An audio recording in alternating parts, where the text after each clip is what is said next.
நாகை மாவட்டம் சீர்காழியில ஒரு புதிய வகை போதைப் பொருளுக்கு பள்ளி மற்றும் கல்லூரி மாணவர்கள் அடிமையாகி வராங்க. இதனால பெற்றோர் ரொம்பவே கவலையில இருக்காங்க. இது குறித்த ஒரு செய்தி தொகுப்பு.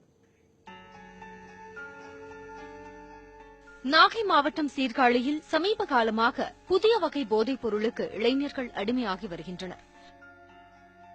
பம்பு செட்டுகள், ரயில்வே டிராக்குகள் போன்ற ஒதுக்குப்புறமான இடங்களில் கூடும் சில இளைஞர்கள் அவர்கள் கொண்டுவரும் போதைப் பொருளை பயன்படுத்திவிட்டு தள்ளாடியபடி செல்கின்றனர்.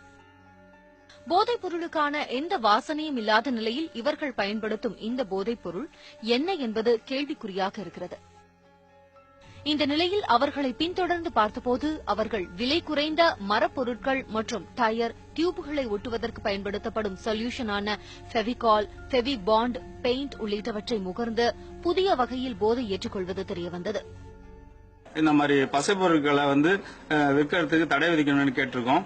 ரெண்டாவது பாத்தீங்கன்னாக்கா பள்ளி மாணவர்களுக்கும் இளைஞர்களுக்கும் வந்தாங்கன்னாக்கா தனியா கொடுக்காதீங்க, அந்த கன்ஸ்ட்ரக்ஷன் மெட்டீரியல் வாங்கும்போது மட்டும் சேர்த்து கொடுங்க அனபாண்டு இந்த மாதிரி பொருளாக சொல்லியிருக்கோம். ரெண்டாவது பேரண்ட்ஸுகள் அவங்க குழந்தைகள் மேல தனி கவனம் செலுத்தணும். அவங்க எங்க போறாங்க எங்க வராங்க அப்படின்னு கொஞ்சம் ஸ்பெஷல் கேர் எடுத்துக்கணும். எதிர்பாராம நாங்க பின்தொடர்ந்து பார்க்கும்போது அவங்க ரொம்ப போதையிலையும் ரொம்ப அடிக்டா இருந்தாங்க. அப்புறம் சீர்காழியில் போய் நாங்க பசங்க எல்லாத்தையும் ஒரு 20 பசங்க அதே மாதிரி இருக்கானுங்க. இந்த போதை பழக்கத்துல அது சாதாரணமாக எல்லா கடையிலையும் கிடைக்குது. அதை தடுத்து நிறுத்தும் வரோம். அதே மாதிரி இந்த பசங்க போனா அது கொடுக்க கூடாது, இத்தனை வயசுக்குள்ளதான் கொடுக்கணும் ஒரு தடை பண்ணு. இந்த போதைப் பொருள் கடுமையான பக்க விளைவுகளை ஏற்படுத்தும் என்றும் உயிரிழப்புகளை ஏற்படுத்தும் அளவுக்கு நச்சுத்தன்மை கொண்டதும் என்கிறார் மருத்துவர் அன்வர் அலி. இது மிகவும் ஆபத்தான பழக்கமாகும். இது முதலில் மூளையை தூண்டுகிறது. போக போக இது ஹார்ட்டை பாதிக்கும், கிட்னி பாதிக்கும், அதே சமயம் நரம்பு மண்டலத்தை பாதிக்கும். இது ஒரு போதை பழக்கத்துக்குரிய அடிமை போன்றது.